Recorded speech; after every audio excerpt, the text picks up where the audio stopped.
મિત્રો, આ ઘટના એ સમયની છે કે જ્યારે આપણા દેશ ઉપર અંગ્રેજોનું શાસન ચાલતું હતું અને ત્યારે હાલોલની બાજુમાં આવેલું એક નાનકડું ગામ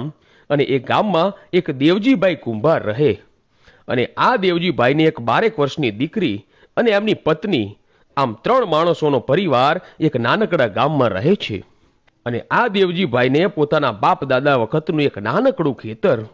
અને એ ખેતરમાં શાકભાજી વાવી અને ગામના દેવી પૂજકોને વેચી અને પોતાનું જીવન ગુજારે છે. હવે આ વખતે દેવજીભાઈએ એમના ખેતરમાં ફૂલ વાવ્યા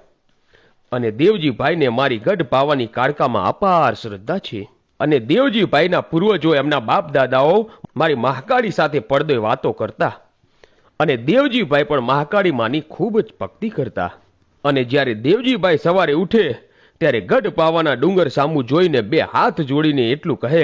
કે હે મારી ગઢ પાવાની કાળકા, મારે હું તો એક ધનનું ધનેરું છું, પણ મારો દિવસ ઉજળો તું બનાવજે માં. આમ પ્રાર્થના કરી અને પછી દેવજીભાઈ પોતાની 12 વર્ષની દીકરીને લઈને ખેતરમાં જાય છે અને દેવજીભાઈએ ફૂલની વાડી કરી છે અને જ્યારે સરસ મજાના ફૂલ આ વાડીમાં ઉગી નીકળ્યા છે અને દેવજીભાઈનો એક નિયમ છે કે રોજ સવારે વહેલા તેઓ ફૂલોની મારી ગઢ પાવાની કાળકા માટે હાર બનાવે અને પછી જે ફૂલોને તોડીને વેચવા માટે જાય છે.